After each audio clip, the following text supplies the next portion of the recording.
call the meeting of the Northborough-Southborough Regional School Committee of Wednesday, December 19th, 2018, into session. The first item on the agenda is action on the minutes. Madam Chair, I would move that we vote to approve the open meeting minutes of November 28, 2018.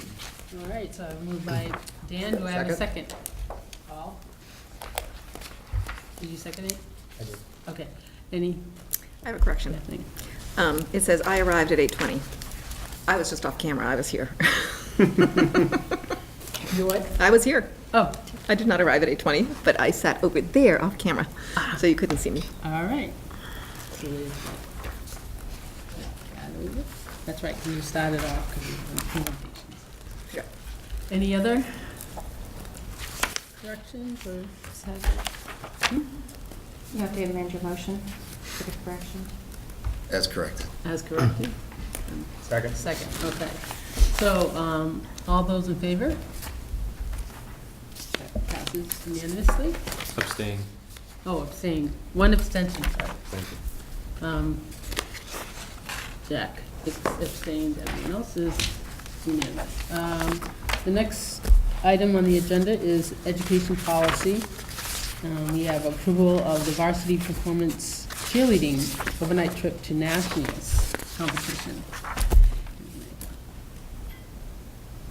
Before we consider approval of this, I have had a request from a member of the Regional Operational Subcommittee. We met Monday, as well as the capital planning group, and it was suggested that the committee consider, because this is such a unique event and a first-time experience for our cheerleaders to participate in a national competition, that we consider paying the registration fee. This is something we've talked about before. How can we have a consistent, equitable practice around what the district pays in terms of fees and costs related to certain participation of students and chaperones when they're attending different events. And this is the first time they're attending a national competition ever, I guess. I talked to Mike Masserino and Sarah as well. And this will at least reduce their costs somewhat. This would cover the 17 cheerleaders and the 3 chaperones registration fee. So that would bring their costs down by about $20. So I would recommend that we consider this. Do we know how much overall it is?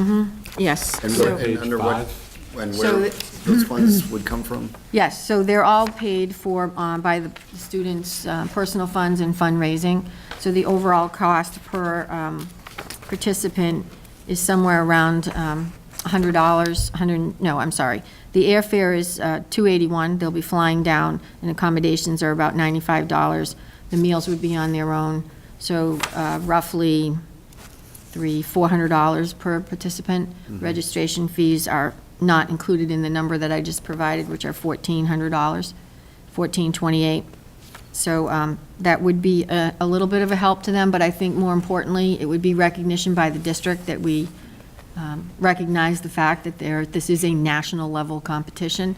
And I might add that, you know, part of this conversation has come about in the past because there are certain areas in the budget that do provide either sort of accessible funding or funds within the budget. And so this is from the athletic funds. We are doing okay. We're collecting based on our predictions at this point and feel that we're going to make our revenue projections as well as the funding that's already in the operational budget for athletics. Obviously, we have to be judicious and equitable when we start to consider these kinds of expenditures for groups. And so I would suggest that the committee revisit the conversations that we've had in the past about how we're going to fund consistently and equitably students who, through their good work, are able to rise to national competition level. And registration fee is sort of the gatekeeper. If you don't pay the fee, you can't even participate. And so generally speaking, it's not a significant amount for any one competition, but I think it's recognition from the district that they were proud of their accomplishments. And I would suggest that we, as a committee, work together to see what that aggregate dollars would be for just the registration fee based on sort of a year or 2 years' worth of participation, and considering, supporting that as we move forward. Chuck? So the registration fee for this, for the total, the aggregate would be $1,428? Yes. And this would come out of? Athletic the revolving. Athletic revolving fund? All right, well, Yep. I move that we allocate or vote to approve payment of the registration fees in total of $1,428 for the overnight field trip to the Nationals cheerleading competition in Atlanta, Georgia, April 5th to 7th, 2019. And approving the trip itself. And approving the And trip approving itself. the trip. Things. Yes. Okay. Okay, Second. second by Joan. Okay, any discussion? Joan? I just had a question. On the accommodations, it said cost per student was $94.77 on page 5 of 7. Is that for the 3 nights, or is that 1 night? And will the girls be sharing a room, or is this a co-ed team? The girls are sharing a room, and it Okay. is not a co-ed team. What isn't? Not this year, not that I remember. Wow. I can verify that, but I haven't seen a co-ed. I haven't seen a male cheerleader yet. Oh, really? Because we, Used to have it. before there's being males who are the basis for the girls. Okay, This team is all female, okay. but they are sharing. And I agree with Christine. I think this is a great honor. I mean, so many times you go through the district and through the regionals, but this, to get them to be the first time going to nationals is wonderful. So congratulations to the team and the coaches. Any other? All right, all those in favor? It's approved unanimously. The next item is the approval of the Harbinger and Sachem Editors overnight trip to the Columbia Scholastic Press Association Conference. This is an annual event, happily so, for our Harbinger and Sachem, so I request that the committee consider approval. Dan? Madam Chair, I would suggest that we vote to approve the Harbinger and Sachem trip as provided in the packet. Okay. And Second. Second by Paul. Any discussion? Okay, seeing none, all those in favor? Passes unanimously. And the next item is new business, approval of grants and donations. A vote to accept a donation of $1,000 from Dr. Robert Gauthier of Apex Dental to Algonquin DECA. Dan? Madam Chair, with the board's hearty thanks to Dr. Gothier for the generous donation, I would suggest we vote to approve it. Moved by Dan, second by Paul. Any discussion? All those in favor? Passes unanimously.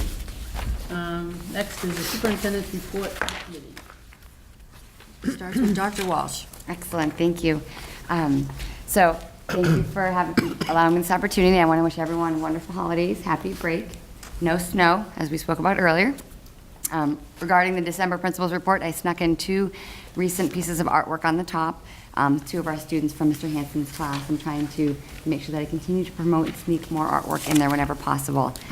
Our National Art Honor Society, if you ever have the opportunity, please come and participate in one of their paint nights. It's a fantastic event. It's hugely successful. Some of our students participate in it, some of our parents, but it's run by our National Art Honor Society students, which we really great that peer-to-peer work.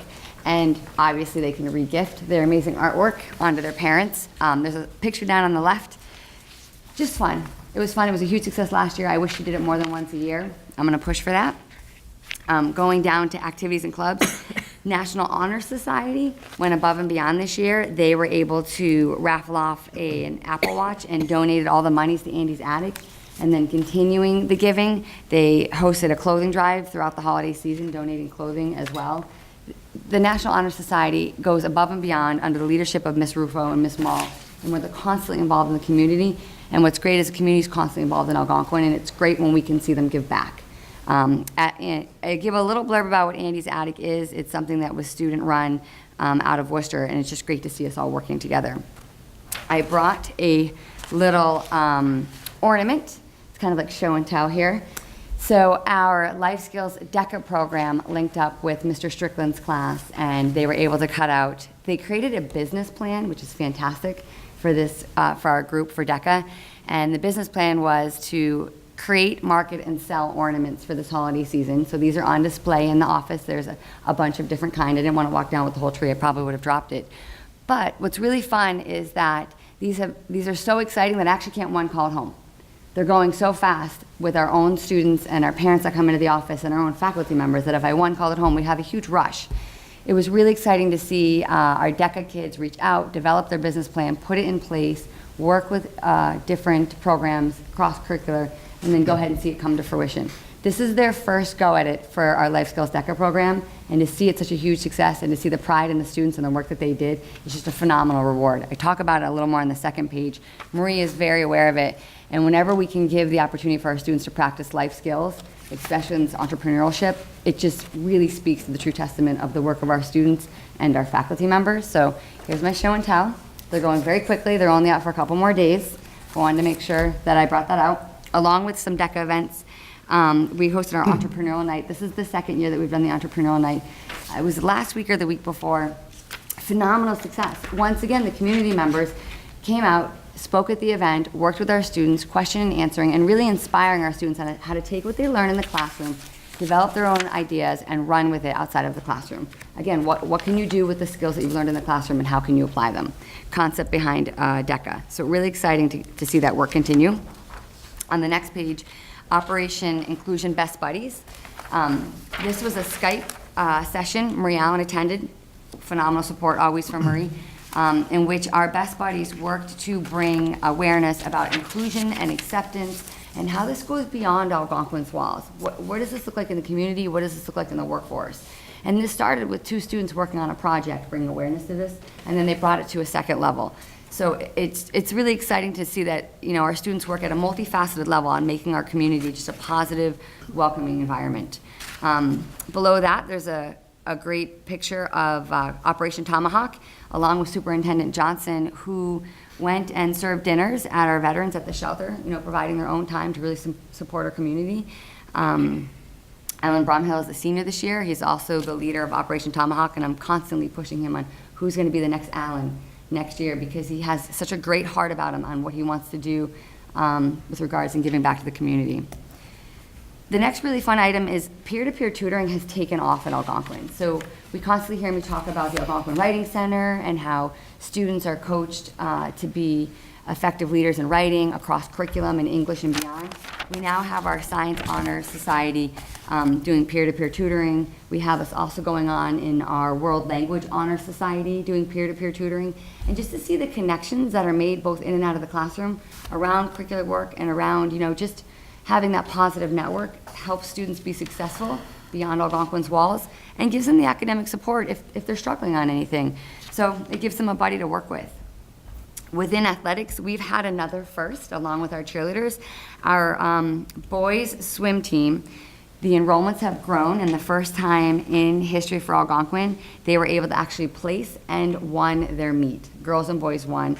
It was really exciting to see the team come together and to have both girls and boys win, because usually only the girls team places. So another big win, another big first. Huge shout out to coaches and to AD Masserino.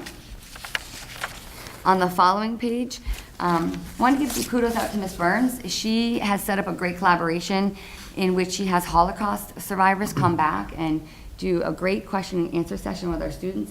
She's constantly thinking outside of the box on how to make the book and the history books come to life for our students. And this is just a wonderful event that we've hosted year after year.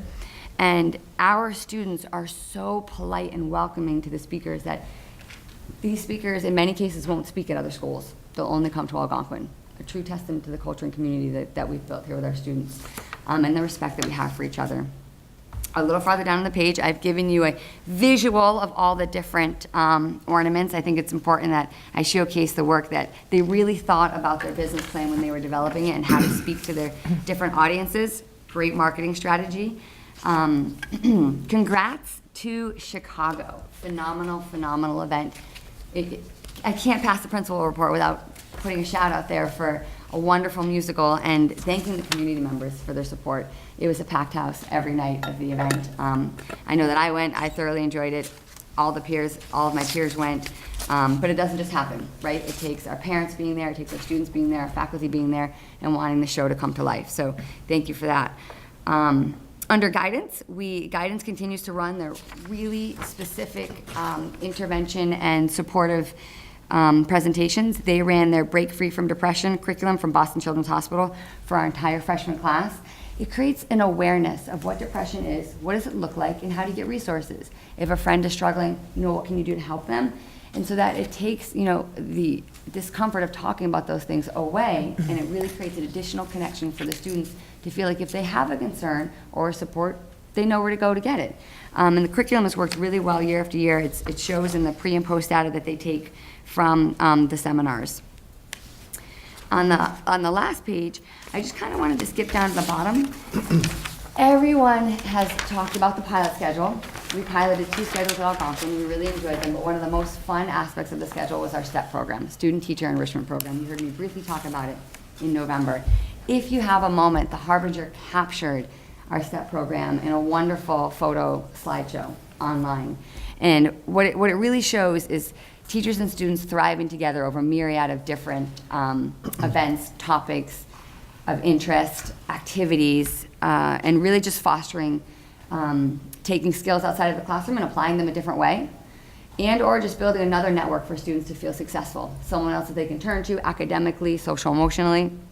They did a great job. Right now, we're working as a whole committee on how to really best collect all of the feedback from those 2 pilot weeks from students, faculty, parents, community members on what our new pilot schedule would look like, what we want to do, what we need to adjust, and as well how the steps are beneficial, what about the steps, how could we capture that in a different way. So it was a fun and exciting event. I have to be honest, I was lost a couple of days. I had to walk around the schedule. So ask the kids, they always know. But really appreciate the support in allowing us to do this. Thank you. As always, very full report. I did also go to see Chicago. It was thoroughly enjoyable and very talented. It was just amazing how skilled and the kids were, you could see they were enjoying themselves as well. And it was great to see our band there and having a great time underneath the stairs, and it was really good. I really enjoyed myself. Okay, so next is our enrollment. And here's all the numbers of the students who participate in all those wonderful activities in athletics. So they have not significantly changed from last month's representation.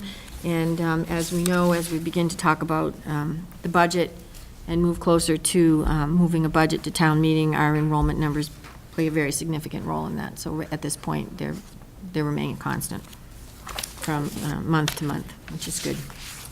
We just have our monthly general expenditure report. In the packet is the monthly general fund expenditure report. I asked the committee for a vote to approve until audited. So moved. Moved by Dan, second? Second. Second by Joan. Any questions or all those in favor? Passes unanimously. Also in the packet is the revenue report for the month of November, and as you can see, we are, our collections are fairly consistent with last year. And again, very much mindful of these receipts as we continue to build our budget for next year. I will say I've been asking for a vote to approve until audited.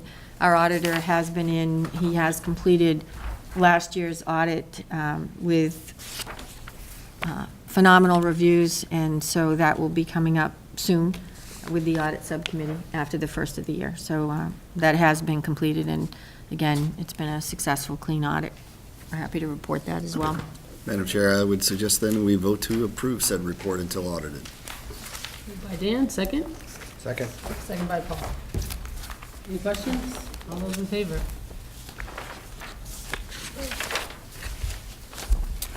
For distribution purposes only, because we have voted as of November 28th to approve our budget priorities, which become a foundation document for the budgeting FY20 process. That's in the packet for review, as well as the budget calendar. I have had some preliminary conversations with both Mark Purple and John Kadir, Northborough and Southborough Town Administrators, about the readiness of our budget, given an accelerated timeline in one of our communities, and have assured them that we are consistent with prior year's budget calendars, which is anticipating a vote for a recommended budget in February. The governor's numbers will not be released until the 23rd of January, and those numbers, particularly the minimum local contribution numbers, are key to both communities in terms of building a budget that we feel comfortable moving forward with for FY20. Capital plan, the draft is in your packet. Principal Walsh, myself, A.D. Masserino, and Mike Gorman spent a good morning reviewing the capital plan draft. The capital plan subcommittee has taken a look at this on Monday evening, along with the operational subcommittee. We do not need to vote this evening. It can certainly wait until we present the preliminary budget. I do want to share some very exciting news with you, and this has been underway for all of last year, and certainly since the regional school committee reviewed its policy about accepting sort of private funding to help support moving forward with an athletic complex. Last June, the committee did provide me with the approval to go forth and have conversations with the booster organization about determining whether or not there was interest in forming a subcommittee to begin discussions about how we could collaborate and work together to begin considering funding pieces of the funding complex. I think it's in your packet. It's in the back. It's right here. Does anyone need one? Is an extra one. Might be after the Harbinger. There's one coming, Dan, your way. Does anyone else need a copy of it? Thank you. And it became very obvious as we were discussing the capital budget that positioned strategically throughout, whether it be the capital improvements or the capital improvements for athletic upgrades or just the proposed maintenance, that we are looking at pieces of our athletic complex needing not only upgrading but maintenance from year to year. And in conversations with some individuals from the community, we did engage in a conversation about it's time to do a very comprehensive feasibility study, not for one singular aspect of the athletic complex, but for the overall athletic complex. If you look at the capital plan in detail, we'll see some costs for upgrading tennis courts, for upgrading the track, and all of that combined is significant dollars. Neighboring communities have either privatized the process, worked collaboratively with various members of the community, but singularly have never moved this forward for a town warrant article for all or any of the costs related to a considerable upgrade. And so after having some conversations and just actually getting off the phone with one of the members of this subset, they have suggested that they're ready to come forward, work with the regional subcommittee to at least begin developing a request for proposal for a feasibility study for an entire review of our athletic complex, which includes all the small aspects that we've been talking about, but small in terms of dollar cost, but not small in terms of providing a high-quality athletic complex for our students to play. And so I just got off the phone with Attorney Rafferty. He is at the State Police Christmas party this evening and was trying desperately to come back in time for this meeting, but has assured me that I can use his name as well as Tom Spataro's, who's the new head of the Boosters organization, to suggest tonight to the regional subcommittee that they are ready to sharpen their pencils, sit down, and move forward on this. And part of the discussion we had Monday was giving the regional school committee the assurance that this still falls under the auspices of the regional school committee. And so through the conversations, what I would request this evening is a member of the regional subcommittee who would, the regional school committee, who would like to serve on the feasibility study committee for the athletic complex so that we can release an RFP. And before that happens, that would come back, obviously, to the regional school committee for a vote. But they're ready to go, I should say rocking around the holiday tree, but they're ready to move on this tomorrow if that is the will of the committee. So this is, to me, is a huge step forward, very exciting to think that we would have, you know, a very well-vetted study for the entire complex, which is the track, which is the turf football field, which is the upgrades of the JV baseball field, which is, you know, the lighting in the stands and the tennis courts. And so there's many ways we can approach this. We can look for a complex, a multifaceted complex that is modular in its approach. So as we move along, pieces of it could be realized, or just what is the cost to do the overall funding. So I put that before you for consideration. Madam Chair, I'd be happy to serve on that subcommittee. Second that, I was going to suggest Mr. Desmond. Preempted that. Good strike. I might add that Mr. Desmond, given that he is also on another subcommittee that might have some powering of the fields, because I will say that we have, with the solar feasibility study coming together this week with Ty and Bond, who was the original contractor, with apologies from them on any delays, are moving forward as a 3-school committee initiative, the 2 towns if they wish, but they are in the process of putting an RFP together, and we expect the timeline for that RFP to take place, to release that around the March timeframe, with bid awards in June. So it's perfect timing. Sounds great. Any discussion or questions about the capital plan or anything? Okay. And again, we don't need a vote tonight. We Yeah. can consider it and move forward. So I will share the good news with Mr. Rafferty and Mr. Spataro tomorrow. Budget discussion. It's almost pre-preliminary to have a conversation about the budgets. We do know what the drivers are. I do have a tentative regional increase based on the input from lots of great work by the high school administration and the staff here, as well as central office. We have a very tentative preliminary increase of about 5.06%. We do appreciate that that does create some challenges for our school communities, but we also realize that we have a lot of information yet to be known, particularly from the governor's office, with respect to minimum local contributions. The good news is that regional transportation has increased by 13%. Circuit breaker has increased by from 65 to 72%. And our insurance, for the first time in 5 years, we are not anticipating going to the associations at this point for concessions, as we have the last 4 consecutive years. Because we consolidated with one single insurance carrier last year, the benefits are being realized not only last year, but this year as well. And we're looking at somewhere between a 3% and a 5% increase, where in the past years, we were looking as high as an 18% at one point before we had concessions. I do, again, want to extend our deepest appreciation to our associations for recognizing that for the regional school budget, insurance is as a factor, much a factor, as it is for a town budget. Because within the regional budget, we carry the costs of insurance, of Medicare, of liability insurance, and so forth. So any relief that we can receive in those areas is significant in funding the other kinds of things that we enjoy funding, like instructional materials and supplies and supports for our students. So the big drivers for the budget this year continue to be contractual obligations. It's about 58% of the current increase.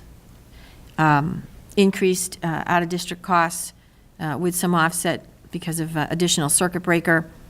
And again, with about 600 line items in a budget, the rest of that 25% is dispersed throughout the line items.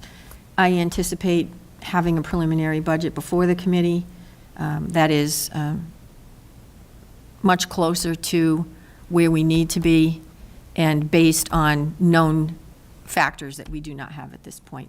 It's also true that the teachers, through the last negotiations, agreed to move up their notification date from February 1st to January 15th. So we will know at that time if we're going to have any retirements or any changes in staffing. And so that is usually a relief in the budgeting cycle as well, and that will be known by the time we bring our preliminary budget to the committee next month.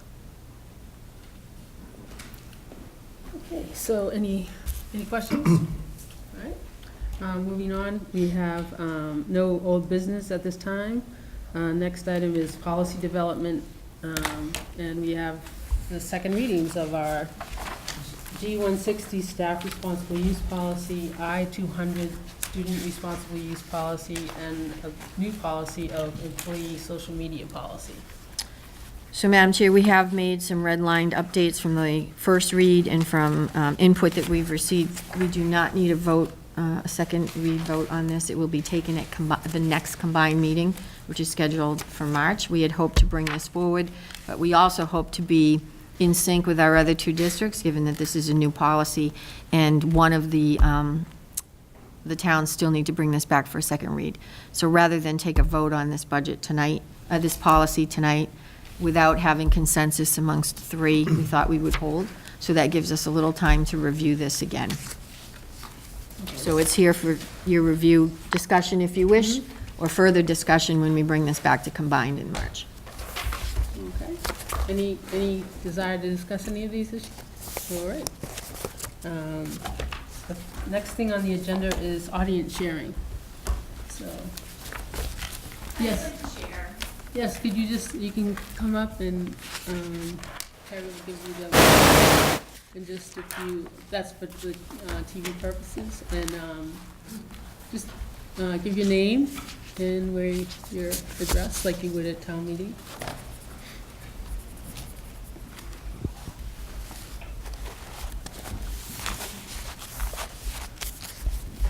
Good evening. I'm Lisa Dunderdale, and I have a daughter who is a senior this year at Algonquin. She played on the soccer team this year, and she is actually looking forward to graduation. But before I get started, I just wanted to say thank you to the committee. I have to say I watched the meeting last month, and I appreciate all the work that you do regarding overseeing the policies and reviewing the procedures, making decisions on the budget, and just the overall operations at Algonquin to ensure just a great environment for our students. But I also want to thank you for listening to the concerns of parents. Several committee members encouraged me to attend the meeting and share my concerns around injury prevention, specifically a review of current guidelines and protocols used to determine if sporting events or games should be held or postponed when weather or other dangerous conditions increase risk of injury to our students. I'm also asking for improvements in injury surveillance and reporting for our students and our student athletes, and strengthened communications, procedures between the athletic department and parents of injured students. I'd like to acknowledge the parents that are here tonight that have joined the meeting and thank them for their support and advocacy for student injury prevention. I'm sure the committee has also received emails from other parents who couldn't attend tonight but call for a review and action to improve safety on the fields for our kids. Now, this all came about after the decision to play the varsity soccer games in Marlborough on October 11th, during the torrential rain of Hurricane Michael, resulting in injuries to Algonquin players on both the girls and boys teams. These two games were the only games that were played in our division that night. Scheduled games at other schools in the Midland Wachusett League Divisions A, B, and C were canceled or postponed if you looked at the schedule on the MIAA website. This included games scheduled at Algonquin. My daughter was injured in this game, and after my daughter's surgery, my husband and I asked for a meeting with the Algonquin athletic director, and Principal Walsh was also in attendance, to understand why they permitted the games to be played. I also asked for the injury report, a procedure outlined in the Algonquin Athletic Handbook, but no report was filed. I also contacted the Marlborough principal by email and later spoke with him by phone to ask for the injury report from the trainer who attended to my daughter on the field that night, and for the names of the officials who, I was told, questioned if the game would be played before it even started. No injury report was written, and they did not feel comfortable providing the names of the officials. As a result of these conversations and emails, I wrote a very lengthy email providing my evaluation of the procedures and what happened that night. And I know that you were also copied on that, and I'm sure that you all saw that email. And from that information that I had gathered, I had asked all the adults who are responsible for the care of our students, our student athletes. And I also asked the MIAA, Massachusetts Interscholastic Athletic Association, who organizes and who writes the rules and guidelines around athletics for schools, to come to the table and discuss the incident that night, why the decision came about, and to identify protocols and determine who has the authority to cancel a game. I just want to take a minute, and I want you to I just kind of want you to walk through what happens. Based on what I gathered from our AD, from Marlborough's AD, they had a conversation. I'm going to assume the conversation was probably around 2 in the afternoon. They needed to make a call by 3 o'clock to decide if they were going to cancel the game. And I was told that the AD at Marlborough was looking for coverage for officials to officiate on another day and postpone the game. But I guess it didn't happen. And I'm not quite sure how you can expect officials to turn things around that quickly. So obviously there was some concern about the games being played. Our AD canceled games at Algonquin's fields. So from 3 o'clock, when you have to get the kids on the bus, they have from 3 until 5 until the start of the game at 5 o'clock. So there's 2 hours in there where the conditions on the field could deteriorate. On that specific day, it was raining all day. There were flood watches in effect.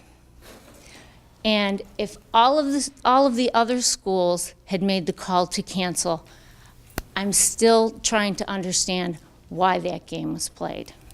So there's a lot of time in there. The other question is, if the officials are questioning if they should play, and if our AD's not at the field, if our principal's not at the field, I'm assuming the responsibility would go to the coaches. And I don't think the officials and the coaches feel that they have the authority to cancel a game. Although I did not have the opportunity to talk to the officials that were there at Marlborough, I did go to the first playoff game that the girls made it to, which was in Westboro. And I was there late. I know that at 5 o'clock I saw pictures. It didn't look like it had started to rain. It certainly didn't rain all day that day. But when I got there, after Laura's appointment to have her cast put on, it was starting to downpour, and it was probably around 5:30. I was standing right next to the field, and I was looking at the conditions of the field. And it was a turf field that they were on. And by the last quarter of the game, the rain had saturated the field, that with every footstep, with the bounce of the ball, you could see the water splash up. And so you knew that there was a lot of rain on that surface. And by the last quarter of the game, the girls were starting to slip on that surface. From my recollection of the game where the injuries occurred to our kids, the girls were slipping right from the start. They should not have been playing that game. It was a very simple solution to prevent injuries to our student athletes by postponing that game. So I continued to gather information, and I had very little response received to my call to action for the adults responsible for the students at the school events. But most recently, after concluding the athletic department follows the ambiguous guidelines found in the MIAA handbook, I was happy to receive an email from Superintendent Johnson, who offered to coordinate a meeting during winter break with me and trying to coordinate with Principal Walsh and the athletic director, Masserino. And I am hopeful that we can move forward and begin to develop stronger written guidelines and specific protocols for injury prevention and injury management for our student athletes. I want to stress, urgent action should be taken before we move back out on the fields for spring season. Let's come together as a community and support our athletes and the athletic department for healthy success. Let's be proactive. It shouldn't take a catastrophic injury to make these changes. As concerned parents, we want a guarantee from the school committee that they will offer oversight and provide updates to the community on this progress. I have offered my assistance to help in writing these guidelines, to reviewing the process.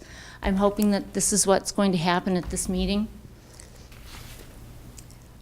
If possible, I would even suggest maybe having one of the committee members take part in this meeting and maybe even offer participation to another parent along with myself in these discussions. It really needs to start at Algonquin. We need to keep our student athletes safe on those fields. And then on a united front, after we develop these guidelines, we can then propose rules for change in the MIA handbook.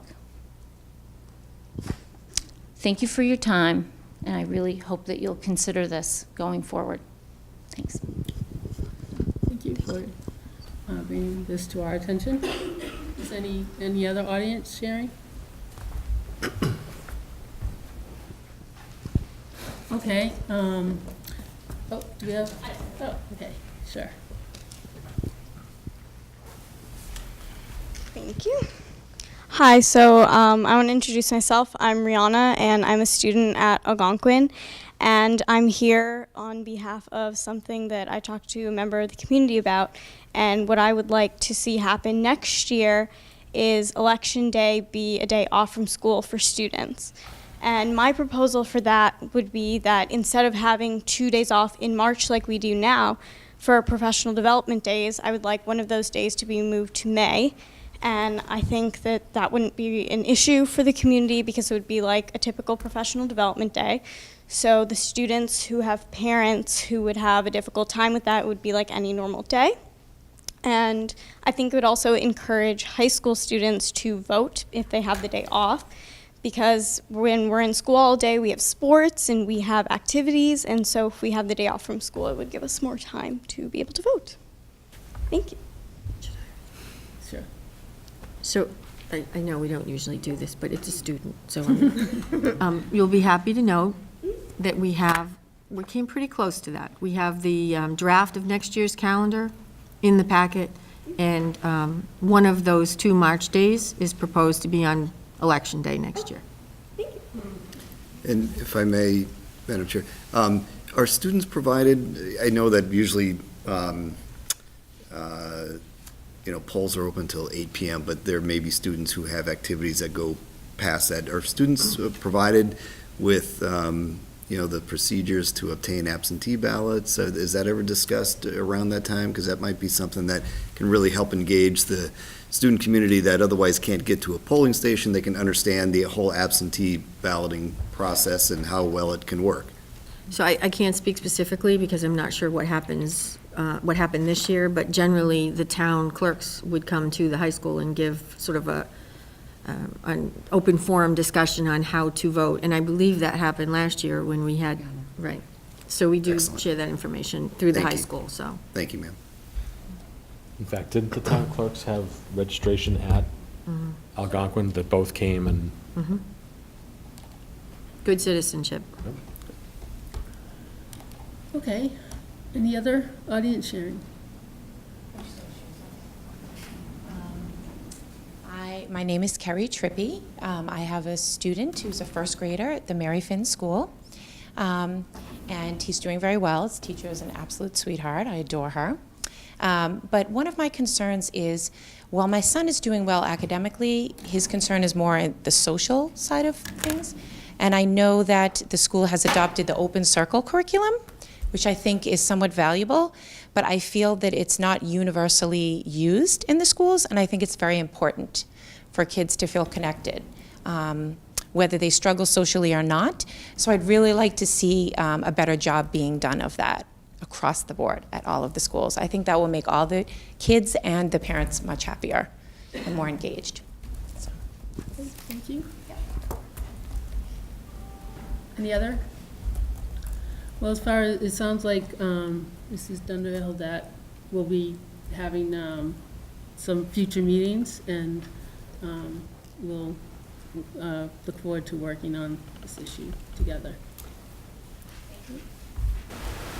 And also, you had mentioned that there might be some other interested parents. They're more than welcome to join you.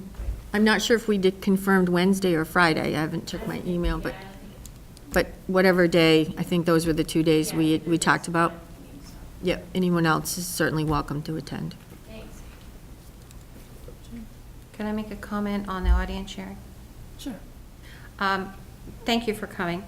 On our part, I think it would be helpful if a school committee member would like to be there at that meeting. What I'm alarmed about is that injury report was not filled out or is not shared. I think those are some of the things that we have to look at, and it is the safety of the students. It can ruin a student's career or possible post-high school, college play, or even a scholarship. So I'd like to thank the administration for already being proactive and getting a meeting set to take care of this. And I think that, maybe through the chair, I saw the agenda item for next month is the athletic update. So maybe through your direction and with Christine, maybe the athletic director can give us more information about this and see where we can go ahead with that. Okay? Mm-hmm. Madam Chair, if I may, just to follow up, I second what Joan was saying. We don't often get audience sharing. It's great when we do, so thank you to those who have shared. We always learn by that, and I think the viewing audience learns by that. Mrs. Dunderdale, thank you so much. It takes courage to reach out to school community members to come in on camera and talk about what happened to your daughter and your family. And I've known the Dunderdales for years. I had the honor of coaching her son in baseball years ago, and I have great respect for you and your family. And I'm glad to see that you're actively engaged, as is AD Masserino and our principal. Whatever we can do to help make this situation better so it hopefully doesn't happen to another child, I think would be a wonderful outcome on an otherwise very difficult situation. Thank you for everyone who shared. Wide variety of different topics. Next, we have the distribution of personnel report and communications. We have the Harbinger. We have bills and payroll for approval. And as we started, the agendas for next month are the athletic update and the World Language Department presentation. Any other items that anyone is interested in we want to, the next agenda? Budget presentation, preliminary. That would be a presentation probably, or? Yes. Okay. Okay. All right, so seeing no more business, I have a motion So moved to adjourn. to adjourn. Oh, wait, we don't, yeah. We don't need to exactly. adjourn? We know, Okay. right, exactly. All right. Take a break. Thanks. Turn the regional. We'll Turn the be- region. Yes.